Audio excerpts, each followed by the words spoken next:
So recording in progress. Welcome everyone again.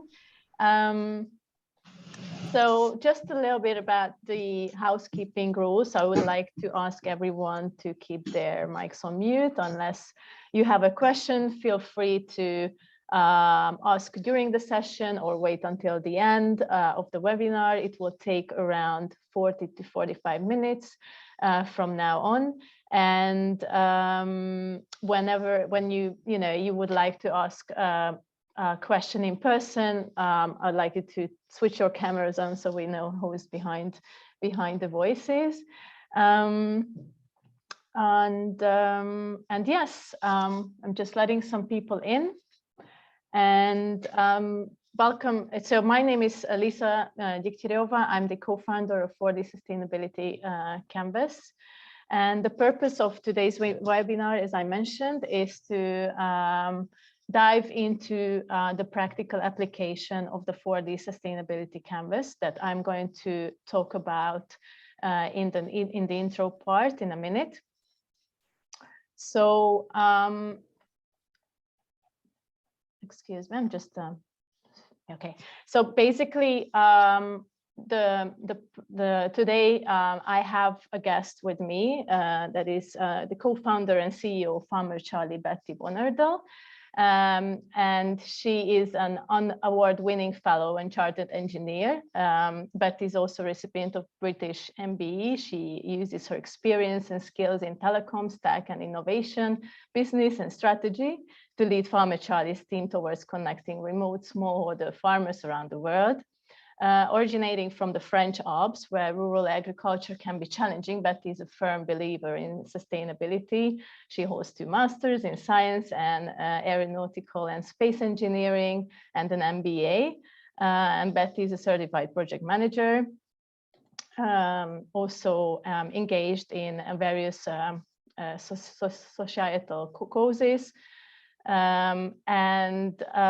Welcome, Betty. Seems like we have a real rocket scientist with us. Thank you very much, Lisa, and it's a real pleasure to be here. I would like first to thank you for the invitation. I think the action that you're leading are amazing, and I hope that this panel will show and demonstrate the benefit of your methodology, especially on a case such as Farmer Charlie. So thank you for inviting me.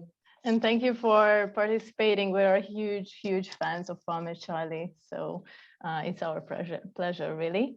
So I'm going to just share some slides. Let me know if you can see them. Yes. Which, can you tell me if it's, so can you see only the slides, right? Yeah, okay, yes. Perfect, lovely. I just wanted to make sure that I'm in the right place. So before we take on the sustainability journey of Farmer Charlie, their story, their challenges, progress, and the amazing impact they made, I wanted to also talk about what it is that we do at the 4D Sustainability Canvas. So we basically, our mission is to provide simple and affordable solutions to help small and growing companies to start their sustainability journey. And we're doing it through a sustainability framework, which is basically helps integrating sustainability into business model and strategy in 3 steps, starting with the 4D Sustainability Canvas. So the 4D Sustainability Canvas is actually a visual and actionable tool that helps companies with their impact assessment and to come up with some sustainability actions and targets in a collaborative and participatory manner. And in the second step, we help companies to integrate the SDGs, the UN Sustainable Development Goals, into their strategy and business model, with the help of some with the help of the 4D SDG cards. And in order to make this whole process very outcome-oriented and tangible, we help companies to come up with sustainability targets, or SMART goals, as we call them, at the end of the session. And this is basically the process that we went through with Farmer Charlie as well, around 6 and 7 months ago. So we started 7 months ago and finalized it in August. And yeah, you will hear about the experience of Betty and her team of going through this. In order to kind of place us somewhere on this sustainability journey, we like to call the canvas is like being a base camp for these small companies, where the owners or the employees really want to take action and want to be part of this green and just transition, but they don't really know where to start. So this is where we come in and help identifying their priorities, the potential actions they can take along this 2-day basically workshop process. Otherwise, the toolkits are also available online.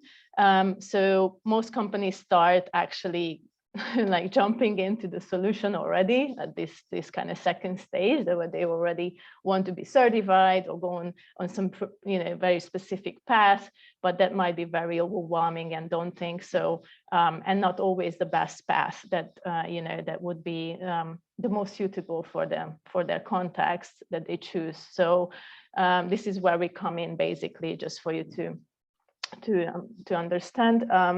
The 4D canvas can be downloaded from our website. It's available in 3 languages. It's free, and it's been already used in over 40 countries.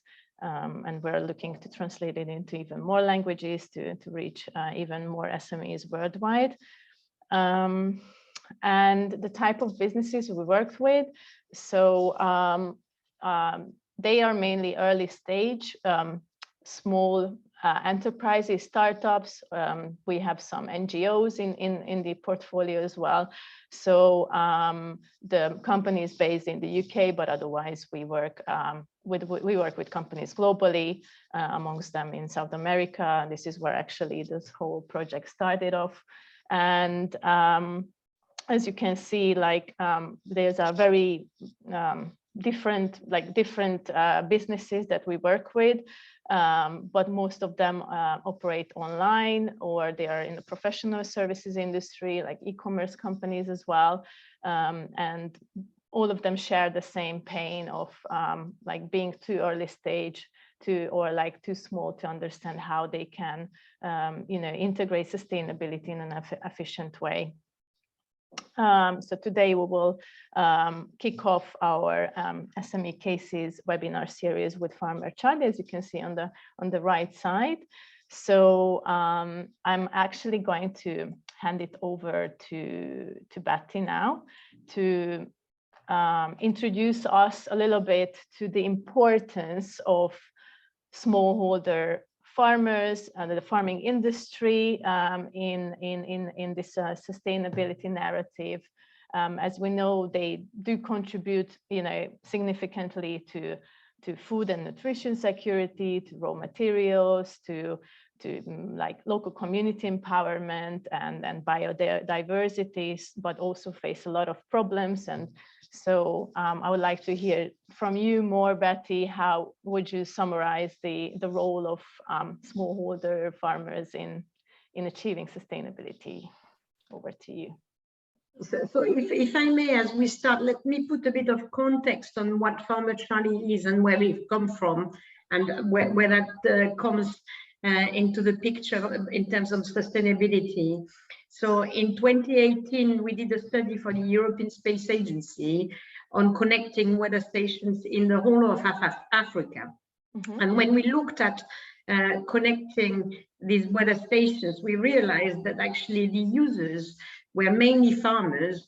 And as we looked a bit further, we realized that there is a huge lack of connectivity. So we started working in research mode on how we could actually solve the issue of farming. But the problem of farming needs to be achieved sustainably, because there's no point in trying to support the farming community by just increasing the yield. So how can we solve a solution where we increase the opportunities and revenues of the farmers without necessarily putting a lot of chemicals in the fields? Because when you try to look at resources, especially in emerging countries, what we want to avoid is that the water that goes into the field where you would put the fertilizers for I mean, when you irrigate, then that water, the irrigation makes the fertilizers go into the waterbeds, and that is drinkable water that is damaged for the community. So how can we make sure that we create some positive impacts without or limiting the instances of negative impacts? So this is a concept from the background into how we achieve sustainability. So looking at it, we have a big issue to solve, because there is a large community of farmers around the world. Over 2 billion people depend on the farms. However, a lot of them, a large portion of them, don't earn enough money to make a good living, and this is a fact. So that's a big element that we need to take into account. So we didn't want to look at our problem from only one angle. That's where the 4D sustainability scheme is very useful, because it addresses a lot of the aspects of sustainability, not only the environmental protection, for instance. So if you want to go to the next slide.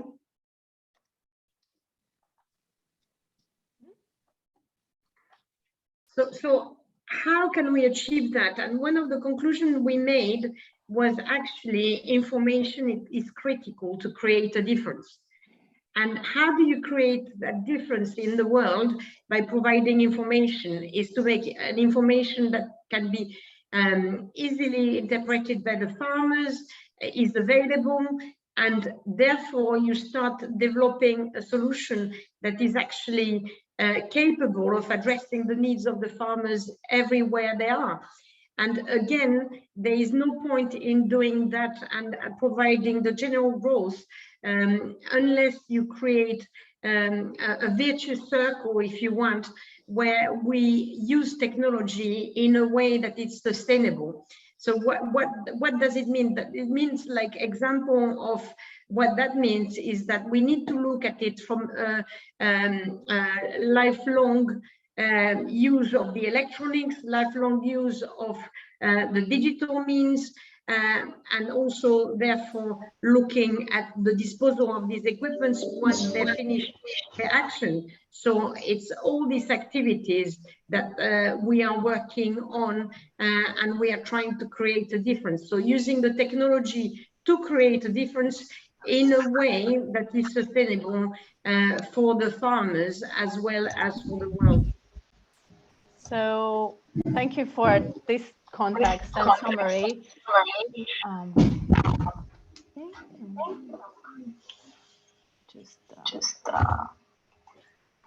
Could you please all mute yourselves? Okay, I managed to mute everyone.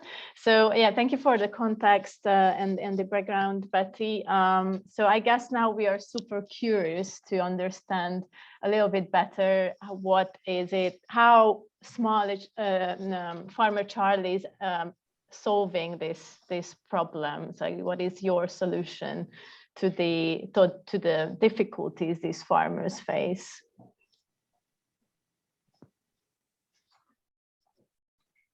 So in terms of the mission, what we try to do, and I was pleased to see Sarah, because we had a huge discussion earlier about the issue of being impactful and sustainable, but at the same time ensuring that that creates and generates some profits for the farmers. And the idea of profit is not to get richer, if you want, but actually to create a positive move towards giving more opportunities. So when you look at that, you look at taking the statement I made earlier about the importance of information. Information, we live around us with plenty of information. We go online easily and look at a sea of lots of things that we can get access to, but what you need to do is make sure that it's relevant for you. And for that information to be relevant to the farmers, it doesn't need to be only information that is given from the web and very generic, but actually information that is localized, that the information can relate to the farmer. In terms of what that means looking at data from the fields, from the weather, what is available to them. So there are plenty of that type of information we can look at and develop. And then the information that is localized also needs to be smart, because if it is not the case, then you end up in a situation where you have the information, but you don't know what it means. And while this mission is mainly for emerging countries, and currently in Sicily, where yesterday I discussed a lot with a farmer that we are equipping with our system, and we discussed about the issue of water management. So he has a farm which is not a smallholder farm, it's mid-sized farm. However, he has a big issue into water management because he's not capable of adapting the water use in his field to exactly what the need of the soil and the plant is. So if he puts too much water, maybe it will damage his crop, and then there will be a lot of waste. And if he puts too little, it's the same thing. So there is that kind of dynamics that needs to be created in order to ensure that the right level of water is produced. And you think in an area such as economies which are more developed, what is the problem? Because you have irrigation, but irrigation requires energy. And in order to irrigate, if you irrigate while you don't need to irrigate, not only you're wasting water, but you're also wasting energy. So really, it's a situation where that what we're trying to achieve is limit the waste that can be created in all ways to create that growth and extra revenue.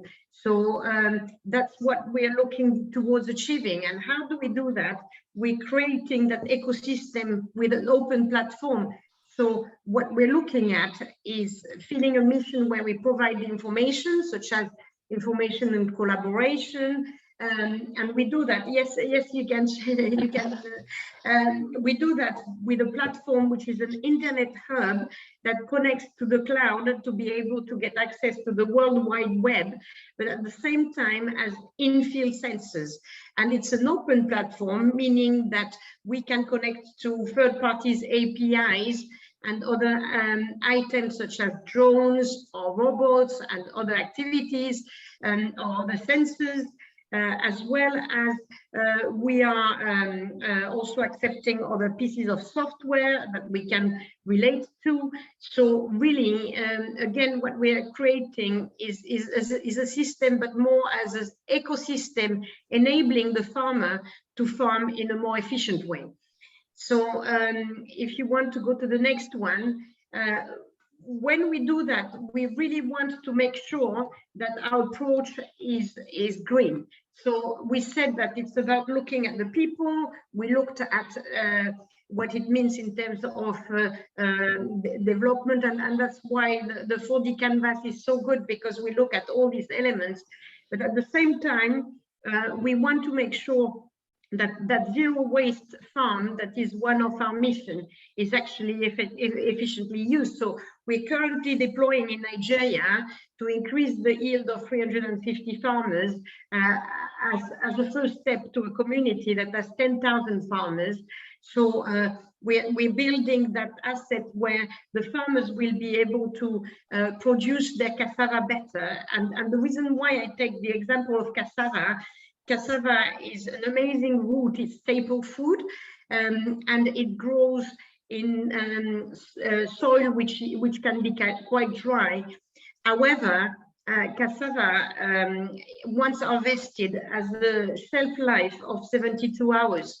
So if you don't use it within the 72 hours of harvest, you end up having a lot of waste. And a lot of the literature online, the researchers have calculated that the post-harvest loss typically represents between 50% and 83% of the income earned on an hectare by the farmers. So it doesn't come from us, it comes from literature. So we're trying to make improve that figure. So it's not a question of increasing yield, but actually increasing the revenues by managing the process more efficiently.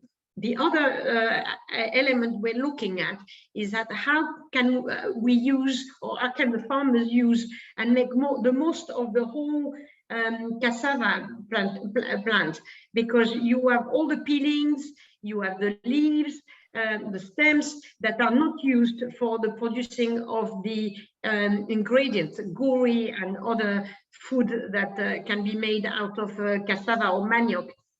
But what you can do is that by using the peels, you can actually create chicken food. So is there a way that the farmers can get a second way of their revenue rather than burning the peels in their field or leaving the leaves unattended and then rotting in the field, creating more waste and damaging the environment? So this is all what we're doing. And on the right side, you see the installation of Farmer Charlie in one of the fields. So it's an example of the sensor there that we have been using to develop that solution. Thank you for extensive explanation. I think we could all have like, well, we're just left, you know, in terms of the complexity behind this. So and also the impact you're creating, which is really not just, you know, on one element of it, whether it's, you know, improving the yield, but it's like how it ties into circular economy, how, you know, how you can reduce waste, reuse waste, how you can create extra income for the communities. And as we went through the assessment, you have a big role in empowering local communities through consultation, as well as empowering women, right, in those local areas. So amazing. So you may actually ask, like, what would be our role in this, like, as for this sustainability, because there's been so much, you know, going on, and in a way, and not in a way, but the sustainability is central to Farmer Charlie's mission, and you're a key contributor to basically enhancing sustainable farming practices. So now that we a little bit understood the context and the mission and the impact of Farmer Charlie, we would like to invite you to kind of have a peek into the workshop we did. So we started in June, the first session. Normally our workshops run in 2 days, and Betty actually approached us in early May, I believe, because she wanted to, I would say, like, have a more structured approach for your sustainability strategy, which is like normally done when, you know, when it's a startup or a small company. It takes a while to figure out on your own, and not everyone has, you know, the resources to hire like an expensive consultant. So this is where we come in. That is kind of a solution for these smaller companies or startups. So we started off with this 2-day workshop where we went through Farmer Charlie's value chain. We identified the main stakeholders. We had around 6 team members in the session, and the whole I think beauty of this, and without being biased about the whole approach, but is that it's a participatory, a co-designing process. So everyone is involved in the discussion. Everyone gets on board with, you know, what's Farmer Charlie's actual value chain, what are their hotspots on the impact side. And then after having mapped out the stakeholders, we ran this assessment across the 4 dimensions of community, governance, planet, and employees. That's what Betty also mentioned not so long ago. So basically, through guided questions, we identified some potential actions where Farmer Charlie could mitigate its negative impact, and also other actions that could improve their already an amazing impact at what they are doing. So that took us around 3 hours, and then the next day we went on the topic of integrating SDGs, the Sustainable Development Goals, into Farmer Charlie strategies, more of a kind of educational process. And we also jumped into some key conclusions around SDGs, and then prioritize the actions that you can see in this canvas into a materiality matrix. So based on the most doable actions that the company of this size can do, were arranged in priority order, and this is how we came up with the targets and goals that we're going to talk about today. So it's been now 5 months, right, that we finalized the goals. And there's been already some amazing progress that you made. So I will again hand it back to you. I can also chip in here and there if you want me to, Betty, but basically these are the 9 goals that we set in August. And these are not it's not an exhaustive list, right? These were the priority goals for Farmer Charlie for the next 12 months. It doesn't mean that, you know, after this you're done and dusted. It's just it's really just showcasing that any company at any stage can start off with some actions. And these were agreed among the team as well that they want and can start with. So in the first section, in the community part, we set 2 goals. One is to ensure transparency in supply chains, and to kind of elaborate on that, we set like an ambitious target of 70% of suppliers would be adhering to the code of conduct. And then the other goal was to roll out the actual code of conduct. So could you tell us a bit more, Betty, how's been that for you, and where you're at now? I think the methodology, as you say, is what I really liked in it is that it's practical, and it's a step that seems approachable.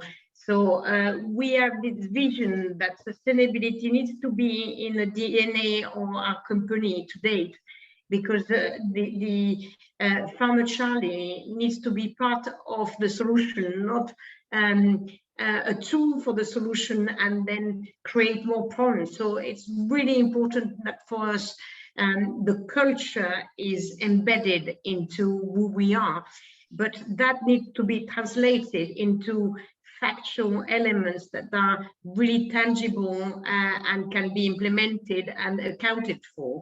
So that's in that way that the 4D canvas was so helpful. And then what was also positive is to look around and help us progress some actions. And as you said, these actions are actions that we are doing anyway, because it's part of who we are, what we do, but it gives us KPIs, ways of measuring our progress. So if you look at the community, I think there was a feel like the idea of making sure that there was real transparency and work together towards the sustainability goals by our suppliers and also with the farmers, understanding better what that means in terms of sustainability, see how that can transfer into their activities is important. And we have been conducting some surveys in that regard, discussing with our suppliers on what actions they're taking in sustainability. So not only contributing to what we're doing, but really also almost having that echo around us and community feeling that we are all together. The rollout of a code of conduct is not a difficult way, it's not onerous. You can find some, and Lisa, you have some on your website. These are the way that we can develop some ways in which we set up our mind, but also refresh it on a regular basis. So that's element that is very important. In terms of governance, we are an R&D company, and yes, the idea is to create some profit that the farmers can do. But in our case, what we want to do is that we want to accompany the farmers into their growth. So it's not only having a solution and a product that sells and helps them solve a solution in a sustainable manner. The idea is really to grow forward and go towards some elements that agriculture faces in terms of net zero.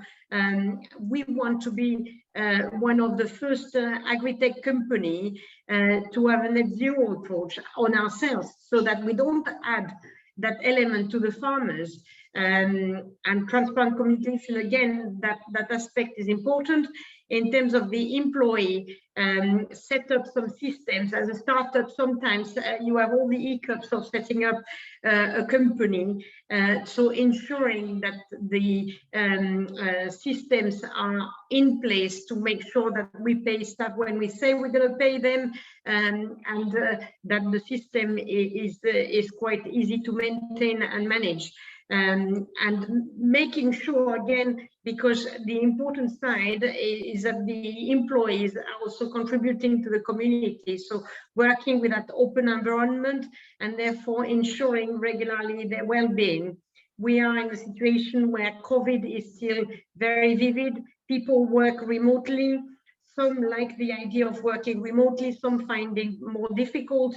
So ensuring that we can organize things and help the employee well-being. One of the things we're doing, for instance, is that we have a half an hour weekly hands up, it's called. So you don't touch your computer, don't do anything, but just talk about something that has happened in your life, the movies, the book you've read.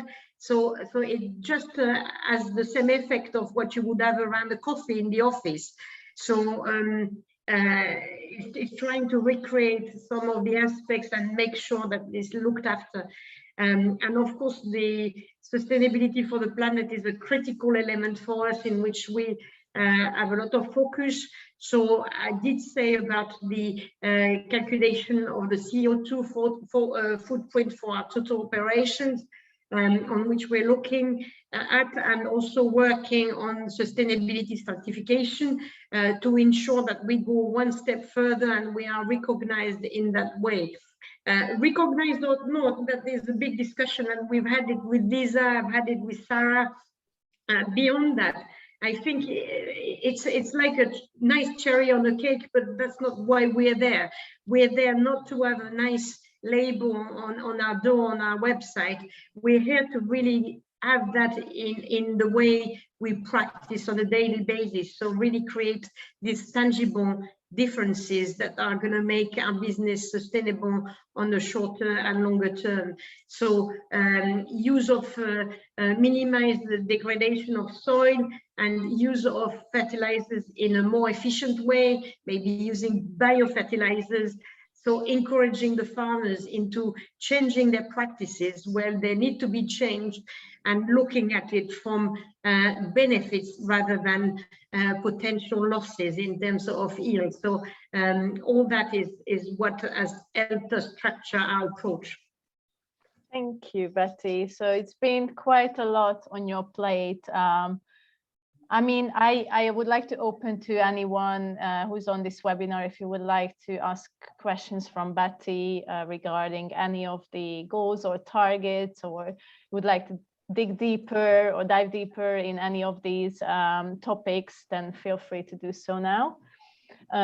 For sure, the way, I mean, now it looks a little bit like a big outline of the goals, but we have a very thorough breakdown of, you know, the actionable steps for 3 and 6 and 12 months, etc. So congratulations first of all. So it's a big thing to do already, and not many companies are taking on this arduous kind of task, right? So it's what amazing. we didn't say, Lisa, is that what I also liked with the 4D canvas is that it's associated with the UN SDGs.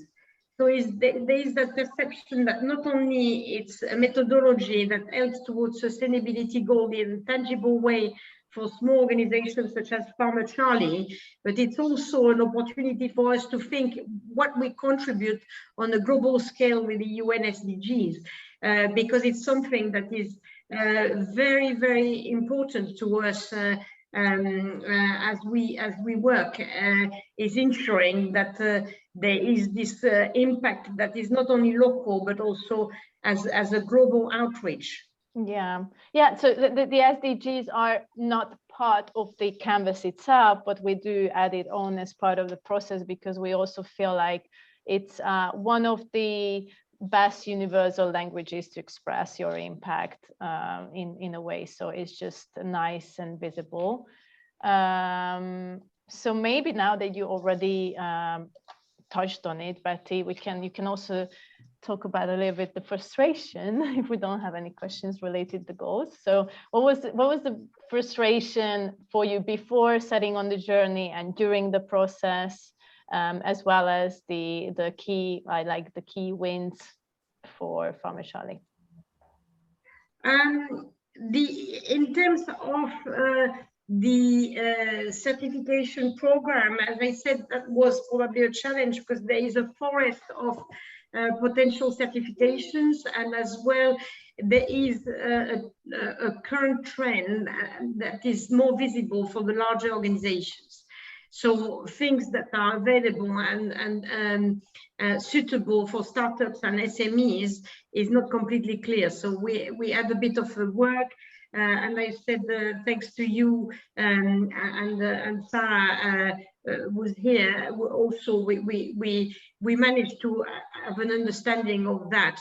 The link to that, and I did touch upon it earlier, is the perception of the opposition of impact and revenue.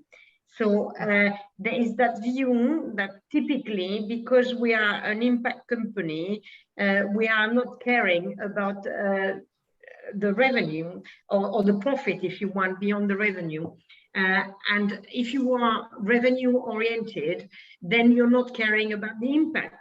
And I think that assumption needs to go. We need to all work together to ensure that we fight that perception that maybe the investors can have, maybe people can have, maybe the world has, because at the end of the day, they are, as I said, with the management of waste, which is what we are trying to achieve, there is a huge potential to increase the revenues without necessarily increasing the yield. So, and I think that's what we need to look at, is that efficiency in the systems and optimization, rather than just looking at it from a pure money-making exercise, and equally looking at the impact, but also an impact that is affordable. We said that the farmers have a pay, normally they have to live with less than $2 a day for most of them. And therefore, when we created Farmer Charlie, that was the basic assumption. We need to be affordable for these farmers. So the solution we've created is based on a subscription for a community, but that is affordable for smallholder farmers earning $2 a month. So it's in proportion of a few dollars a month for getting access to the internet, for getting that local information, and selling better. And once they start growing and there is an opportunity for irrigation or an opportunity for mechanization and etc., there is a potential for expanding the way they're working. We can also help them, but really the basic assumption is that it is affordable and therefore financially sustainable for the farmers on the long term. In terms of the positive element, I think the undertaking of the approach as early as possible is very important, because it helps ensuring that sustainability is the part of the culture of the organization, not a nice add-on later on, but really is embedded. It's also looking at the simple steps that the methodology is proposing. I've said that on a few occasions already. Also integrating the sustainability in part of whatever we do, in our actions, in the way we talk, in the way we discuss, and in our daily life almost. I think it's what is important to us. It's a long-term business viability. So I think all that is why it is important to look at it as early as possible, and through a methodology such as for the canvas, to review it on a regular basis. So we set new goals. We've reached out these goals, so let's go to the next step. That's what we're looking for. Exactly. I mean, the continuity part is super important. It's a never-ending process, right? So and also I think achieving 100% sustainability is a little bit of a wishful thinking for most companies. I mean, I don't think anyone nailed it, but if at least you do it, on a continuous basis. And as you said very well, that it's about becoming part of the DNA of the company, really, and not just a tick of the box exercise. So we have one question from Sonia, but I'm going to turn to it after this slide. So what's on your plate next for the next period? So a bit what's written on the slide is that confirm and leave it on a daily basis. So leave that sustainability review, the performance, how we're doing against the elements that we've set up, ensuring that we don't miss anything. Use it to define a relationship. I think that's one of the questions that was raised earlier, and we can come back on that. Monitor and review regularly, and we want to contribute to the net zero. So really push it a bit further in terms of the use of technology. So not only the electronics in the field, but also the use of connectivity, of electronic communications, of the web, actually. So making sure that it delivers something in the end that is positive. Yeah, exactly. Because you work with lots of hardware as well, right? Yes. Yeah. Thank you. So we have a question for you from Sonia, and she's asking that she wants to know a bit more about how your suppliers received your request of adhering to your code of conduct. It's a good one. So I think you have several types of suppliers. You have the ones that are super enthusiastic because they're already engaged. So these ones are actually very keen. I mean, we had the survey that we sent, and some of it was replied very quickly. Yes, we are fully in line with what you're doing. It's not necessarily the type of business you would think of. Our legal counsel is actually in that case, so they're very engaged, and through that community we're working with the same values, so there's nothing strange in that. But it came from the lawyer. Some tend to be quiet, so they sort of when they want to avoid the discussion, you really have to go and chase them and ask them. It's not an easy discussion. It takes time. I'm not saying that we've achieved the full list of suppliers contributing to our idea and adhering to all what we're doing at that stage, but that's what we're working towards, is ensuring that adhesion, and a bit of it is education and understanding of what that means to us. So that's the journey on which we are. And I don't know, Lisa, if you have different experience or. No, I think what the educational part that you mentioned is super crucial, because it's sometimes not about like even getting the data, but it's just raising the awareness about, okay, this is where we are heading, and actually you can, you know, jump on the wagon with us and like let's do it together. Sometimes it's the first time they hear, and I feel like, you know, having that collaborative approach towards suppliers is very, very efficient as well. So we look forward to, you know, to following up with you on, you know, how is that conversation going, and what are the main potential backlashes or barriers, and what could be the next step in terms of, like, obviously providing data, you know, in terms of their impact, etc. So, but it's amazing that you know, you've started it already. That is, it couldn't be said for many small companies. So I don't know if you have any more questions from the audience. Now is the time to take over the mic. But if not, then I just wanted to thank you, Betty, for sharing your story, the amazing work you've been doing with Farmer Charlie. We really enjoyed to work with you and the team as well, and we look forward to continuing in this and following your journey. In case you are interested in the practical application of for the sustainability canvas and the toolkit, then you can join us on the 3rd of February at 3 p.m. Central European Time or 2 p.m. UK time for a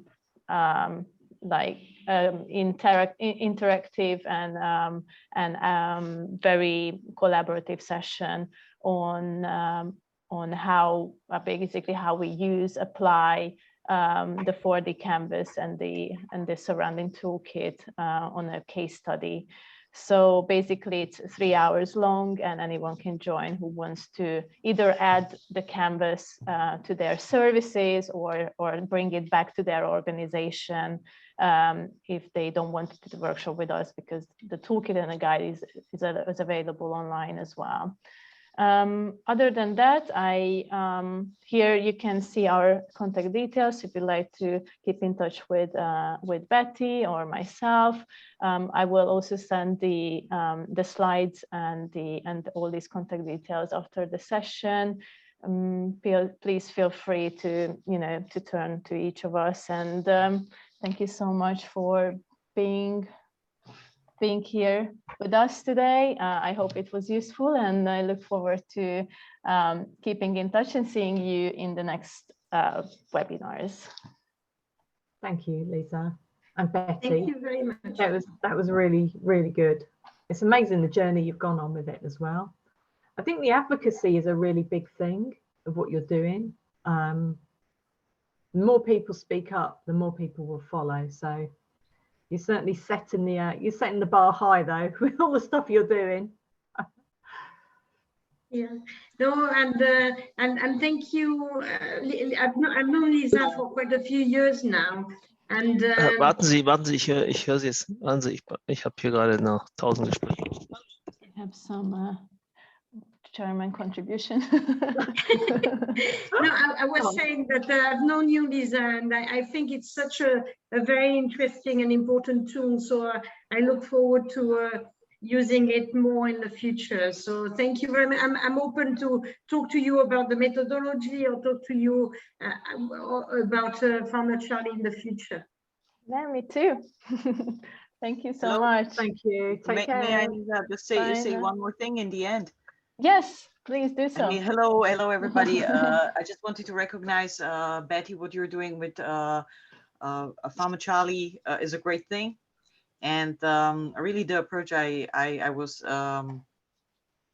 really surprised. I mean, what all comes together in that perspective, and that you're so advanced. I mean, that is superb, because it's really like thriving. My apologies, I came a little bit later to the session, So eventually we can follow up on a separate separate discussion or so. But yeah, again, it's a great project, and yeah, let it grow. It's great. So if I can support you as well, somehow, would be amazing. So all the best. Thank you very much, and always welcome help. Yeah, I mean, the more hands are there, the better it is. I mean, it's a lot of work to be done all over. It's I think Sarah said it. The more people join, the better it is. The more we can move and change. So yeah, it's there is a lot to be done. And let's see, Betty, if that would be okay for you, I would connect with you on LinkedIn, and Yes, let's please. see what is possible. Exactly. Thank you very much, Wonderful. and I look forward to it. Bye-bye. Have a great day. Bye bye. Thank you, Jana. Bye. Thank you, Lisa. It was a great session. Thank you for the Thank invitation. you. Have a good Talk to you later. day. You too. Bye.